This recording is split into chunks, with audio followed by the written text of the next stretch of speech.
In the village of Ilor, where the sun painted the red earth golden every morning and the harmattan wind carried whispers of dust through the palm trees, lived Kofi Adeyemi. At 16, he was wiry and quick, with hands calloused from years of roasting groundnuts over an open fire. His small stall sat at the edge of the bustling market square, a patchwork of mud brick homes and thatched roofs stretching out behind him. The air smelled of charcoal, ripe mangoes, and the sweat of traders haggling over yams and cloth. Kofi's life wasn't easy, but it was his, and he clung to it like the roots of the ancient Irako tree that shaded the village well. 5 years ago, Kofi's mother, Aya Majib, had died of a fever that swept through Ilor like a thief in the night. His father, Baba Tund, followed her 2 seasons later, crushed under a fallen palm during a storm. Left behind were Kofi and his little sister, Adunni, just 8 years old, her eyes still wide with the wonder their parents once nurtured. Their uncle, Baba Femi, took them in, not out of love, but duty. A burly man with a voice like thunder and a temper to match, he ran a palm wine stall near the village shrine, his laughter loud and his hands heavy. To him, Adunni was a burden and Kofi was a tool. "Kofi, you'll roast groundnuts and bring me the coins," Baba Femi had declared, slapping a rusty tray into Kofi's hands. "Adunni stays home to sweep and fetch water. That's how it'll be." But Kofi had other plans. Every night, as the crickets sang and the moon hung low, he'd kneel by Adunni's mat and whisper, "You'll go to school, little one. I'll make sure of it." She'd giggle, her gap-toothed smile a flicker of light in their dim world, and say, "I want to be a teacher, Kofi, like Miss Abbasid at the mission school." Kofi would nod, his heart tight. School cost money, uniforms, books, fees, and Baba Femi wouldn't spare a kobo. So Kofi worked. Dawn found him stoking a fire behind their mud-walled compound, the acrid smoke stinging his eyes as he turned groundnuts in a blackened pan. By mid-morning, he trekked to the market, his tray balanced on his head, calling out, "EPA to done, sweet groundnuts, fresh from the fire."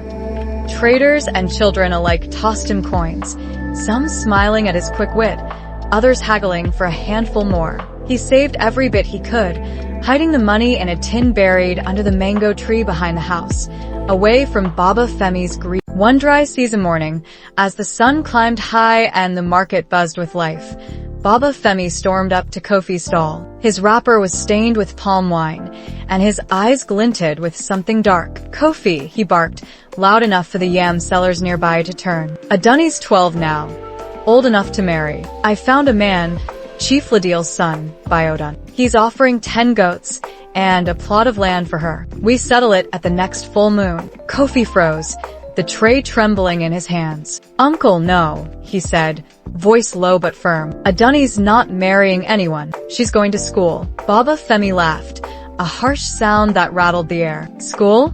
For what? To waste my money? She's a girl. Her place is with a husband, not a chalkboard. You'll thank me when those goats fill our compound." He clapped Kofi's shoulder hard and lumbered off, leaving dust swirling in his wake. Kofi's stomach churned. Biodun was 25, a lazy braggart who spent his days under the colonut tree, chewing and boasting while others worked. Adunni deserved better. Her dreams, her laughter, her chance. That night, he sat her down under the mango tree, the tin of coins between them. "Adunni," he said, "we're getting you to school, no matter what Uncle says. I've saved enough for your uniform and first term. We'll figure out the rest." Her eyes widened. "But Uncle, I'll handle him," Kofi promised, though his chest tightened with doubt. The next day, a new face appeared in the market, a woman with a warm smile and a wrapper tied neatly around her waist. Mama Adwoa ran a small eatery under a woven canopy, her pots simmering with a gussie stew and pounded yam. She'd lost her husband years ago and raised 3 sons alone, now grown and scattered across the city. Her stall was a haven for weary traders, her laughter a balm. She waved Kofi over as he passed. "Boy with the groundnuts, come here." Kofi approached cautious. "Ma, your EPA smells good," she said, peering at his tray. "Bring it here tomorrow. Roast them by my fire. Draw customers for us both. We'll split the take. Half for you, half for me." Her eyes twinkled. "Deal." Kofi hesitated, then nodded. Deal, Mama Adwoa. And so it began. Each morning, Kofi sat up beside her, the scent of roasting groundnuts mingling with her stew. Her customers lingered, buying handfuls of his EPA to crunch between bites, and his tin grew heavier. Mama Adwoa watched him, her gaze sharp but kind. One evening, as they swept the ashes from the fire, she asked, "Why do you work so hard, Kofi?" "Not for yourself." He paused, then said, "For my sister, Adunni. I want her in school, not married off." Mama Adwoa nodded slowly. "A good brother. Hold that fire in you, eh? It'll carry you far." But trouble brewed. Baba Femi noticed Kofi's longer hours, the extra coins he couldn't hide. One night, he cornered Kofi in the compound, his breath sour with palm wine. "Where's this money coming from, eh? You're cheating me."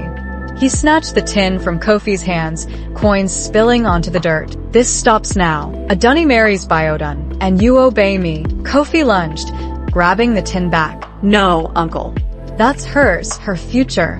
Baba Femi's fist swung, catching Kofi's jaw. He stumbled, but held the tin tight. "You'll see," Baba Femi snarled, staggering off. "The elders meet tomorrow. It's done." Kofi rubbed his jaw, resolve hardening. He needed help and fast. The next morning, he told Mama Adwoa everything, voice shaking as he stirred the groundnuts. She listened, her face darkening. "That Femi," she muttered, "greedy fool. And Chief Ladil's no better. His son's a leech. We'll fix this, Kofi." "How?" he asked, desperate. She smirked. "The market talks, boy. Leave it to me." That afternoon, Mama Adwoa spread word like wildfire. To the fish sellers, she whispered, "Femi's selling his niece for goats. Imagine if it were your daughter." To the cloth traders, she mused, "Biodun can't even farm. Poor Adunni'll starve." By evening, the market hummed with outrage. Women clucked their tongues. Men shook their heads. At the elders' meeting under the Irako tree, the air was thick with tension. Baba Femi stood, chest puffed, beside Chief Ladil, who grinned like a cat with a fish. "Adunni's betrothed," Baba Femi declared. "A good match for our family." But then Mama Adwoa stepped forward, her voice cutting through the murmurs. "Elders, hear me. This boy, Kofi, works dawn to dusk for his sister's school fees. Femi wants to trade her dreams for goats. Goats Biodun'll sell off to drink. Is this our way in Islor?" The crowd stirred. Aya Bose, the bead maker, shouted, "Let the girl learn."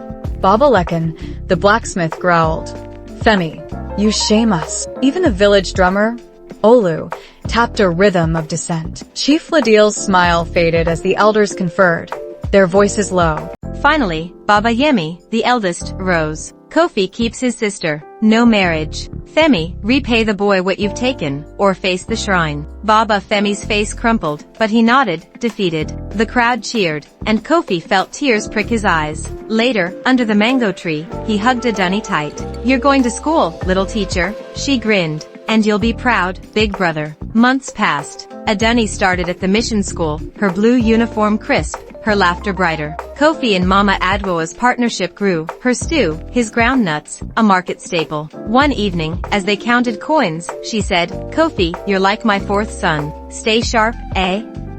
Life's fire doesn't dim easy." He smiled. "Yes, Mama, and thank you for everything." Years later, Adunni stood before a classroom in Islor, chalk in hand, teaching children who hung on her every word. Kofi, now a man, ran a small shop, groundnuts still roasting, but dreams growing bigger. The village remembered, the boy who fought with fire in his heart, and the sister he lifted high. And under the Irako tree, the wind carried their story, a quiet song of dust and triumph.